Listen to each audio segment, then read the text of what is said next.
Live, and we're going to continue the laws of the meal. Kitzur, here we go. Live, and we're going to. Hey, Rebecca. Good morning. Hi, good morning. Good morning. I believe we're holding Sif 15th law, halacha 15. So we're talking about making Kiddush by night before we eat and by day before we eat. And we said it has to be b'makom suda, a place where you can't just make Kiddush without connection to a meal. It has to be by meal. It doesn't have to be a full meal. There's if you are not ready for the meal yet, hey Ariel, then it could be connected to even if you have to make a mezonot, which is like crackers or cookies, or even a revius of wine. But there has to be some sort of setting of a meal for the Kiddush. Now the question is, and this is Rebecca, you brought this question up before, of mutar litoim achar tefillah shachris koydem tefillah musaf. Let's say this is the law that is very much connected to the Kiddush club, right? Once one davens shachris, meaning the morning prayer. So we know we do the morning prayer, then we do the Kriya, the reading of the Torah, the Haftorah, and then afterwards, if there's a rabbi speech or not, afterwards is the Musaf, which is again all the davening, all the prayers is corresponding to the sacrifices in the temple. When there was a special day like Shabbos, Rosh Chodesh, or most of the holidays, there was a special sacrifice that was sacrificed. That was the Musaf sacrifice that was connected to the Musaf means from the word hoisafa, to add. So it was the additional sacrifice that was connected specifically to either the Shabbos or the holiday, as opposed to the Tamid. The Tamid is the consistent sacrifice that we did every morning and every afternoon. Therefore, we have the morning prayer and afternoon prayer, and for the intestines that were burnt at the end, we have the evening prayer. So the Musaf is the fourth prayer, the middle fourth prayer, which is the addition connected to the holiday or the Shabbos. So can a person who's davened already the morning prayer, has not yet davened the Musaf, and the tradition is that we daven the Shachris and Musaf in the same setting. It means Mincha, we go home and then we daven Mincha, but we daven the Musaf right after Shachris. But what happens if you want to taste, I want to have food in between? So you've already davened Shachris, heard Kriya, and not yet davened Musaf, which is most of the people that join the Kiddush club, or other reasons, is mutalitum achram Shachris koyin feels Musaf. One's permitted to taste, to have something. The word litoim, as opposed to le'echol. Le'echol would mean to have a full meal. Litom is to taste something. So you could taste something before Shachris, after Shachris, after the morning prayer, before the Musaf. But he adds to that. Uti'ima hainu paske beitza means don't eat more. Now you're even allowed to wash, but don't eat more than an egg's amount of bread, which is the amount a person has to eat on Shabbos. Of the bread is not a kazais, but a person has to eat an olive. But an olive is obviously a lot smaller than an average chicken egg. But it has to be, you can eat up to an egg's worth of bread, so you shouldn't eat more than that. But if you want to eat fruits that's not hamotzi, not bread, afilu harbor, then you could eat as much fruit as you like. I'm assuming the same would apply to vegetables. To calm the heart. So if you're hungry, basically, and the lecture is going long or the musaf is going long, one can eat after the shachris, not too much, not a meal, but eat enough to satisfy your hunger. And in such a case, you would have to make Kiddush first, which is what we do. Drink, like we said, a swallow, which is one sheikful, and an additional revius to make the setting of a meal. This is a Kiddush in the place of a Suda. We have to assume that when he's saying this, he means in the case that you're not going to wash and eat bread of a kabetza. If you're eating bread of a kabetza, I'm assuming that would be enough for not to drink the second revius of wine. But he says in the case that I guess in the case of fruit, then you could have the extra revius, which is we said about 3.8 or 2.8 millimeters of wine. So he says, or to just have the wine of Kiddush, and then to have one of the 5 grains, which would mean obviously either to make a mazonos, a cake or crackers, or to eat up to a egg's worth of bread.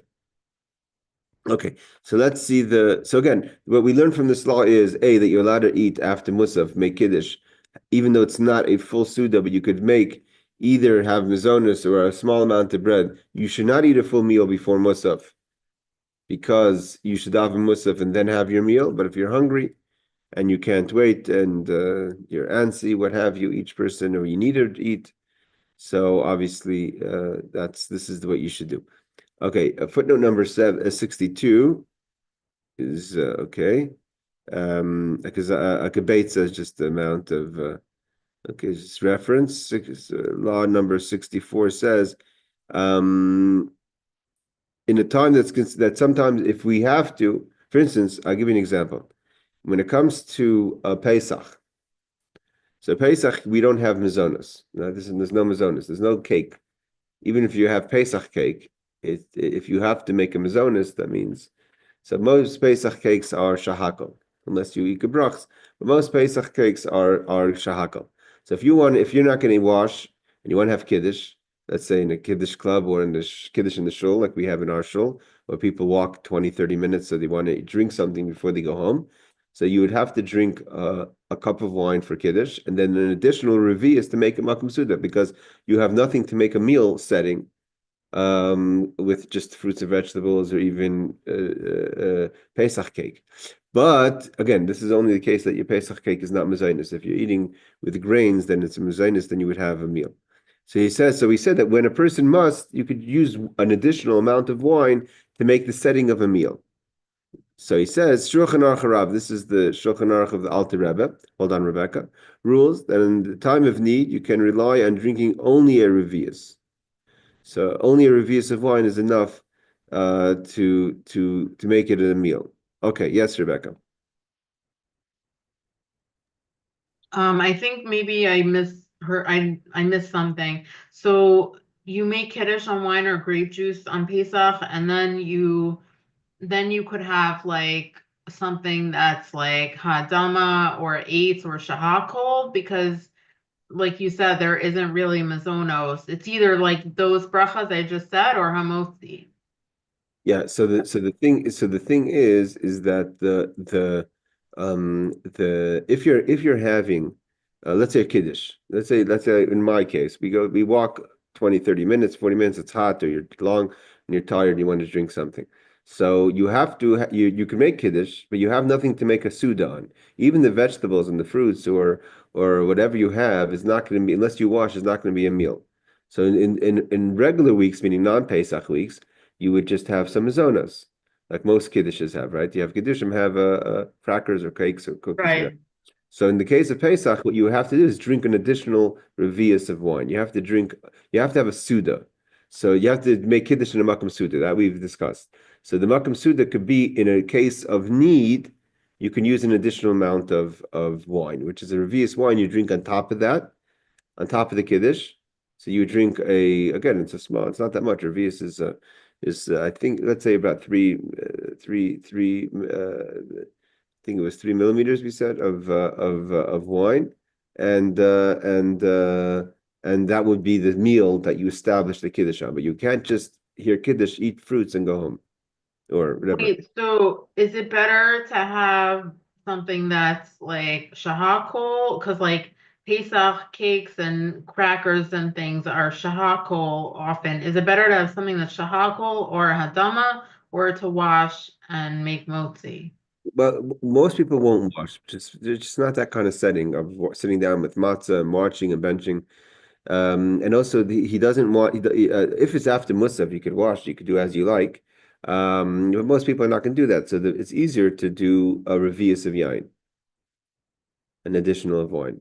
Let's say in this shul, they're not going to offer you matzah. I mean, not every time the people are going to make it available for you to wash. So, and you also may yourself not want to wash and do benching. You just want to have something to drink. So you do is have a little extra grape juice or wine, and that would be your meal. And then you could have the fruits and vegetables, shahakal, Pesach cakes, whatever. Okay. Okay, got it. Thank you. Now it's like this. Call Adam, every person, Yisrael, Bein Isha, whether it's a man or a woman, meaning this is not just an obligation for the men. Chayavim le'echel b'Shabbos shalish sudos is obligated on Shabbos to eat 3 meals. Every Shabbos, one is to eat 3 meals. Echad v'layla, the first meal we eat at night, which is Friday night. Ushtayim b'yom, and the other 2 are by day.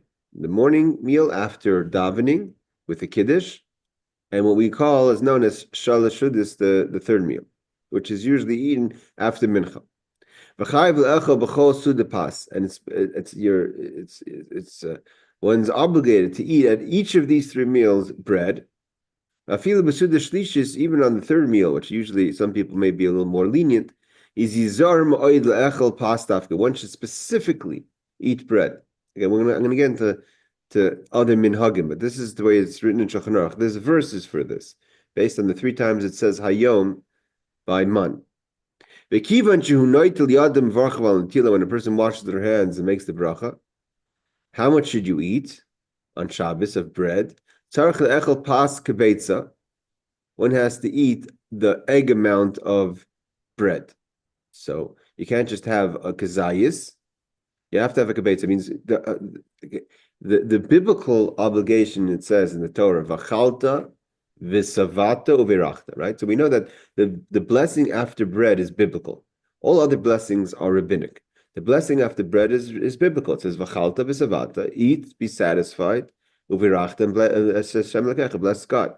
That's the basis of the biblical obligation of the blessings we make after the bread. That means that we know it as benching, right? That which is made up of 4 blessings: the first blessing, second blessing, the third blessing of Nei Yerushalayim, and the fourth blessing of Tov V'Meitiv. Now, the halachic is you have to, based on the verse biblical, you have to be savat, you have to be satisfied. It means you have to be full. I mean, not full, but you have to be satisfied. To eat a little bit and you're not satisfied, biblically you wouldn't have to make a blessing after blessing of bread. So what the rabbis made it that we're careful even up to kazayis. If you eat a zayis, which is an olive amount of bread, then already we bench. There's a whole medrash that God says that one of the reasons we have the blessing of the birchat kohanim, Yisa Hashem panav elecha, God turns His face to the Jewish people, is because we make a blessing on the bread for only after kazayis. So it means we're not full. Now, that's the obligation of blessing, of eating and blessing. What about the obligation of eating on Shabbos? That's not the amount of an olive, it's the amount of an egg, which is more, obviously. So a person should eat at least the amount of an egg for each of the 3 meals. Therefore, he says, L'chein yizar kol adam, person should be careful. What happens sometimes, especially in a winter Shabbos, where one eats either a late lunch or a long lunch or a large lunch or all of the above and has no appetite to eat the third meal. So he says that one should not behave that way. One should not eat too much in the second meal, I mean the first meal in the morning, to make space for the third meal after mincha, especially again if you're dealing with a situation where it's a short Shabbos, a winter Shabbos. So you should be able to eat the third meal, meaning to say, because you have to eat an eggs amount, which is more than a kabetz. So now we know that more than a kazayis. So then it's more. So therefore, one has to eat. Let's say you can't eat bread; it's just not going to work for you. You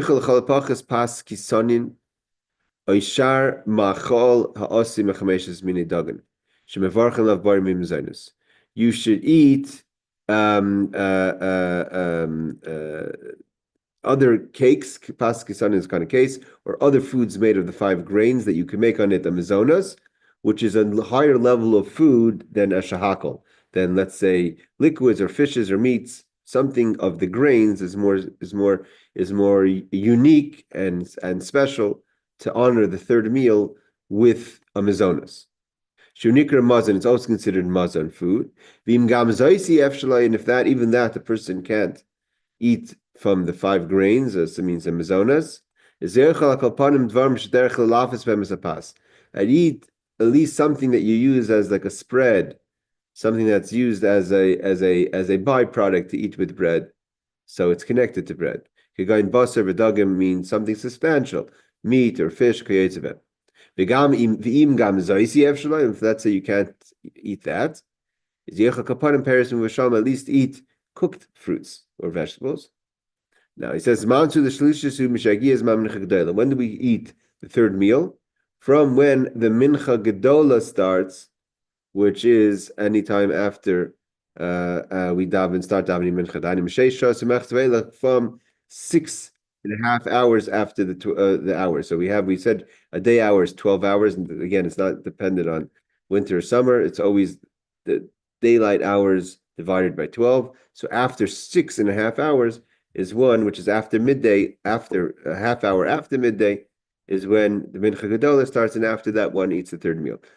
This loophole of, so to say, of a person not eating bread all the way down to cooked fruits, a lot of people do use, especially like we spoke about last week, about those who eat it on the mincha, Shabbos afternoon last week when we can't eat mazonos, although Aaron was kind enough to show us the OU article about eating egg matzah, but that's not everyone's custom.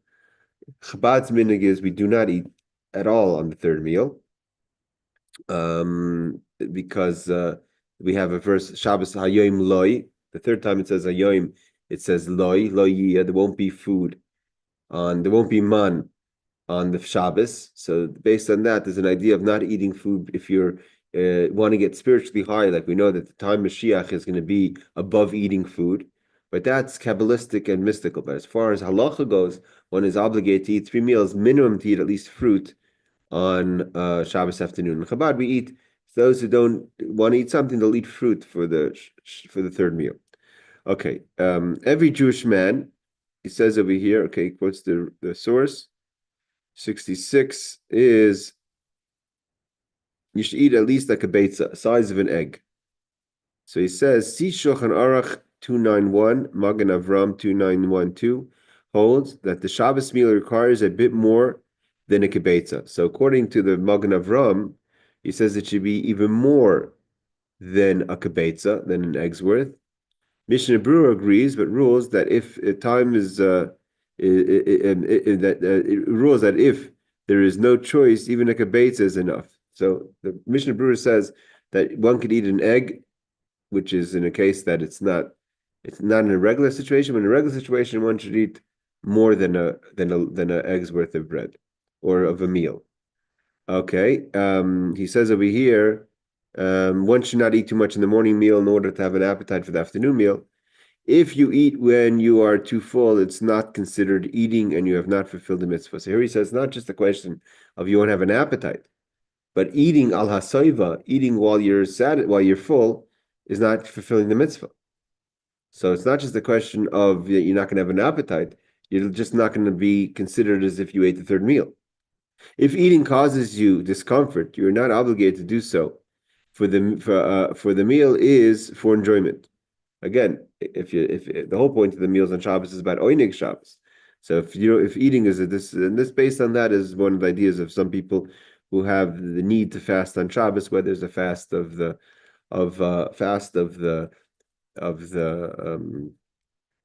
dreams, that one is not supposed to fast on Shabbos, but if eating gives you discomfort, then there's different so to say different halachas about that. Okay, so that ends this law. Let's continue. So we learned how much you have to eat for the meal. It has to be an egg's worth of food. Each of the meal, even the third meal. And in the worst case scenario, you could have cooked vegetables on the third meal. The question is, aside for that, we know that we have what's called lechem mishnah. We have to have 2 loaves of bread. It means not just how much you eat, but how much you break, on what amount of bread you break. So it says, "V'chayiv liftzoya b'chol suda shtei kikar shleimis."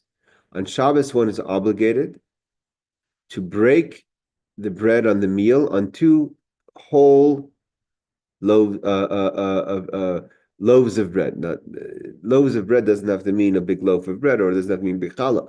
We know that you could buy in the stores, even in places like UFC in Seattle, you can buy the what's called the little round challahs, the bulkalas, or the hamoitzi challahs that are especially for Shabbos, that are like a challah but very small, which is amount a person could eat in a meal. So like this, you don't have waste, but you have to break on two complete loaves. Whatever the size of the loaf is, it has to be at least the size of an egg. And how should you break it? He says, we hold both loaves of bread when you make the hamotzi. So in theory, really, you need 4 loaves of bread. Why? Because the first night you use 2. Let's say you eat 1, and you leave 1 over for the next meal. You don't have to eat both. And if there's an eggs amount in the first one, and then you have the second and the third in the morning meal, and then you have the third and the fourth in the afternoon meal. So you don't need 6 loaves of bread. You could have 4 loaves of bread, because if you leave over the second one for the day. Okay, so he says, you hold them both in your hand, when you make the hamotzi. But say achas, you break into one of them. Barbara was at our class yesterday in the Gemara, that we learned that one has to cut it at the best place where the bread is, the best place to the bread. We learned that from the king Menashe. And one is, the custom is that we indicate with a little sign of the bread knife on the bread before we make the hamotzi. So if you see a person will take the knife, he or she make a little kind of scrape on the bread, make the blessing, and then cut where the scrape was. The noigim lirshaim besakim, to make a mark with the knife on the bread, the place that you want to cut it. And the reason is, in the week, one cuts a little bit of the bread first, and then makes the hamotzi, so it should be ready to eat. As the Kitzur Shulchan Aruch wrote in law number in the laws in chapter 41, law 3. On Shabbos, you can't pre-cut the bread. Why? Because we just said you have to have complete loaves to make the brachon. So therefore, we just make a sign, a reshima. We make a little mark on the bread without actually puncturing the bread. So it remains complete, but you've kind of made it easier to cut by showing where you want to cut it. Therefore, we can't break the bread, so we just make a mark on the bread. So we shouldn't have a hefsek. We shouldn't have a separation from the blessing to the eating. If a person just makes a blessing and then starts looking at the bread, where am I going to cut it? And especially where I have to cut it, like we learned yesterday in the halachas of B'tziyas Apas, of breaking the bread. So therefore, that's going to make a separation between the blessing and the eating. So you're already pre-planned where you're going to cut it by making a sign. And the idea is not just to make a sign and disregard that sign, but you actually cut where you saw it, where you did it. This obviously doesn't apply to matzah on Pesach. V'yesh lahaniach hakikoris shtei zu shu reitz lipsoya ois lafana k'dei shleitzarach lahavra mitzvah. So which bread do you take first? So we know the halacha is always the one that's closest to you is the one that you use first. This applies to many mitzvahs. The idea of loyla havra mitzvahs, don't pass over a mitzvah. No pun intended in the holiday of Passover. So we don't pass over a mitzvah. So you go for the first one right away, as opposed to moving something out of the way and taking the next one. So prepare the bread you want to cut, that should be the one most closest to you. And here he adds that this doesn't just apply to a person who eats 3 meals. Even if for whatever reason you eat 5 meals on Shabbos, right? You know the famous story of the yeshiva boy who would eat in everyone's house. So every time you eat, you have to have 2 loaves of bread.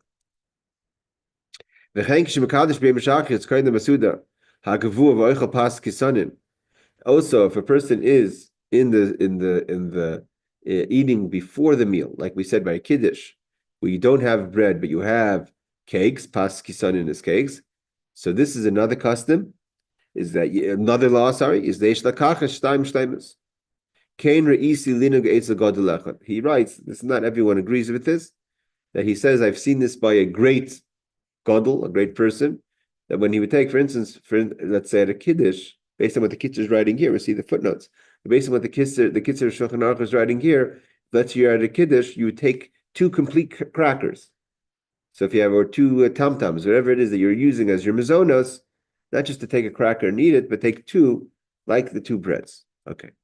Let's see the footnotes on this law. Footnote number 68, I think, is here somewhere. Yes, footnote number 68. I think the last one over there was 67. Yes, it's footnote number 68. All right, just gives us the source.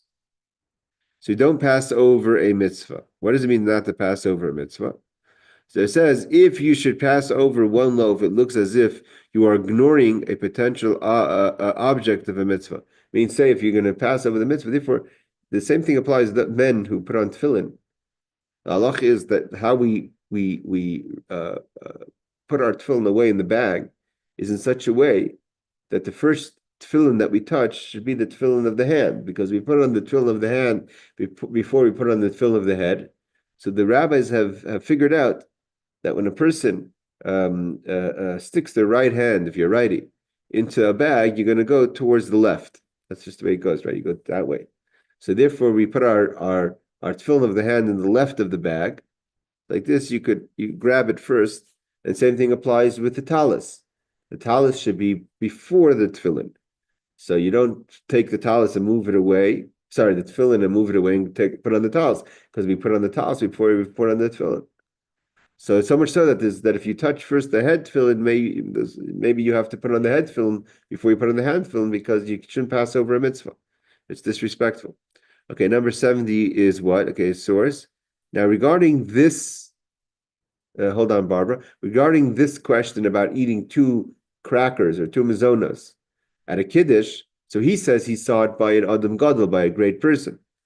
The footnote quotes the Maharsham, which is a commentary on the Shulchan Aruch, disagrees. He holds that if you do this, it will indicate that you are having a regular meal, and you'll have to wash se'emotzi and birchas hamazon. So the Maharsham says that not only it's not necessary, but you shouldn't take 2 crackers, because by taking 2 crackers, you're indicating as if this is your regular meal, and therefore it would not suffice by having a cracker, and you would have to wash. So better just make it a casual meal and use the loopholes of mizonos as making it like an established. And actually, when I once saw someone do that, I've never was familiar with this law about taking 2 crackers, or this opinion of the law of taking 2 crackers. And it actually struck me strange when I saw the person taking 2 crackers, because it looked like too established. So the Marsham agrees that he says it's better not to take 2 crackers, because then maybe you're obligated to actually sit down and wash. Yes, Barbara.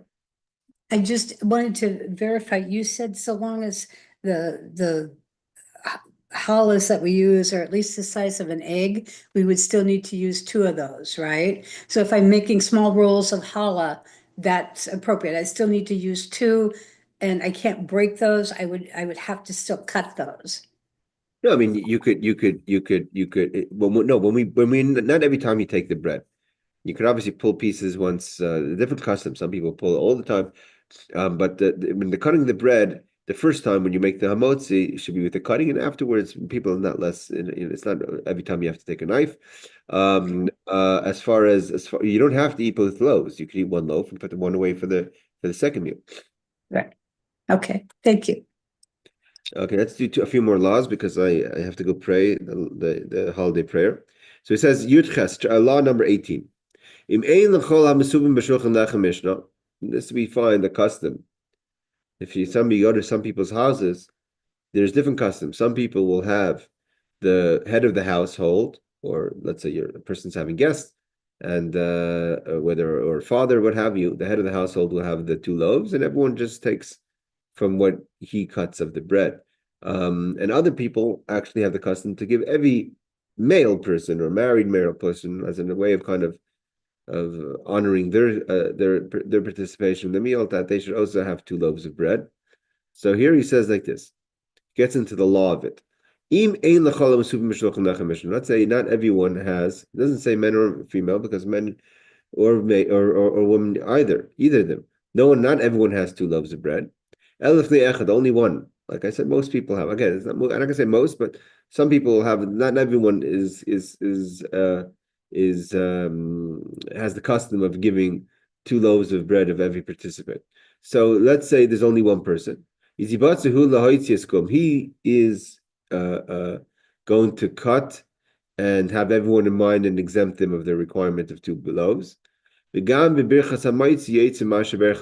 also the actual blessing on the bread, they don't have to make the blessing on the bread. They could listen to the blessing that was made by the head of the household and just eat the bread. And the person who's having everyone in mind, don't just quickly grab the bread, the chalas, and cut them with disregard of the people at the table. You want their attention because you are going to include them in the 2 breads and the blessing. So therefore, there's a custom. Not everyone has this custom, but the custom that says in Shulchan Aruch that you say b'shus v'rayrai v'rabaisai, which is with permission of my teachers and masters, i.e., getting everyone's attention. After first, he can't. It's another custom that a lot of people have that is wrong. A lot of people will feel uncomfortable cutting and eating bread while everyone's waiting, right? If you put 2 breads in front of everyone, so then that's fine, because then you feel everyone just cuts into their own bread. But if you're the one who's cutting the bread for everyone, a lot of people feel uncomfortable. It's not polite for me to start eating. I should first cut the whole challah up, send it to everyone, and then I'll also eat. But that's not the way it's done, because then you're separating the blessing from and I've seen a lot of people just really uncomfortable with this, but this is the law. And therefore it says, after the one who breaks and has everyone in mind tastes from the bread to connect the eating of the bread to the blessing, then afterwards, nice and then you give the bread. Now I've heard many it's interesting, of all the things in the meal, the bread is one of the statements of respect and acknowledgement of people at the table. It means who gets first. It's not just casual. If you have a parent at your table, or if you're cutting on behalf of your wife, the custom is you give your wife before you give anyone else. I've heard radio shows talking about how even people should make sure to give age of your children. If you have a few children at the table, go with the older child first to get the bread first. How we give out the bread is also respectful, a way of acknowledging the people at the table. Again, not in a way that offends others. You have to be careful. I've actually sat at a table where the husband's father was always at the table because he was eating at his children's home. He lived in the same city, and always a guest at his children's home. And he always gave his father before he gave his wife, and his wife was offended by that. So you have to always work out how that works. But there is an idea of how you distribute the bread also should be in a respectful way. Okay, so he says that if only one of them has 2 loaves, he should break into 2 loaves. See Eshel Avram, that this applies even when the others have not yet washed their hands, so he could have them in mind. Okay, that's a good question. That's a good point. Meaning, do you wait? This is also one of the bread. Always the most important part of something is always where there's the most tension. That's just the way it works, right? The shul, everyone's nervous. So the eating of the bread usually at the meal is a kind of stop talking, everyone wash, let's sit down at the table. You could continue your conversation. People keep people waiting while they're waiting. So the whole idea is, so how long do you have to wait? So if someone's not coming to the table for whatever reason, the whole community, the whole table doesn't have to wait for that person. So you could cut the bread even if they haven't washed it, and they've eaten from a bread that was 2 loaves. And that also, each person has to use common sense. When I got smicha, when I got my rabbinic ordain, I was told by the one who was teaching me, who was a student from the old country, from Europe. So he said that there's the concept of the 5th Shulchan Aruch. 5th Shulchan Aruch means that the Shulchan Aruch, the Code of Jewish Law, is divided into 4 categories, but there's the 5th category, which is common sense, meaning sometimes you just have to be smart. So also over here, just to be aggressive and not wait for someone because you're nervous or hungry, So there's common sense of when you do wait and when you don't wait. Those things are common sense, and also both sides have to be considerate not to keep other people waiting. Okay, so in footnote number 73, he says, you should give everyone after you eat the bread. So he says, then you give the bread out. Magen Avram, according to the Ramah and Taz, the others should be given the bread first. So it's not so clean cut. It's not that everyone agrees with this. This is the law that the Shulchan Aruch takes, which is according to the Magen Avram. But according to the Ramah and the Taz, first give everyone else and then you eat the bread. Okay, because it's not considered really a hefsek because you're in the middle of engaging in it. All right, we're going to stop here because we're going to move on. We'll finish off the rest of the laws next week after Pesach. If there's any questions, now would be a good time to ask. No? Okay, perfect. Well, Wait, Rabbi, actually, Go I ahead. have a question. A little bit connected to what you talked about tonight. Are you supposed to, I think I learned that you're supposed to dip the challah in the salt rather than like pour the salt on the challah. Is that correct? Yes, that's our custom. We dip it 3 times in the. He hasn't brought it here, and I don't believe he will, but he hasn't brought. That's the minhag. Yes, we always dip salt So, in. so what do you do with matzah? You dip it in? That's a good question. That some people are careful because some people are very careful with matzah about gebrachs. Gebrachs means we don't want any liquids or any foods on the matzah, so it shouldn't, in case the matzah isn't completely cooked, although most matzah is burnt. But we're very careful not to dip our matzah in any liquids, especially water, on Pesach. That's not everyone's custom, but that's gebrachs is something Let's that. say you're not matzah on gebrach, then what do you do with the matzah and the salt? But still, most people for sure dip the you have to dip the matzah in the matzah in the salt because you have to have salt. We don't eat bread without salt. But yeah, in every scenario you would dip the matzah in the salt. But even though the matzah is not gonna like retain the salt, like if you were to sprinkle the salt on, it's more likely it would stay on the salt. I guess that doesn't matter. It's more like Yeah, but there's also what they ways. say. It could be you're right. I have to check, but there's also ways you could kind of do a little scoop. Okay, thank you. No problem. Laila Tov, everyone. Good shot. Good Moed. Good Shabbos. Good Yom Tov. And Thank hope you, Rabbi. go back after the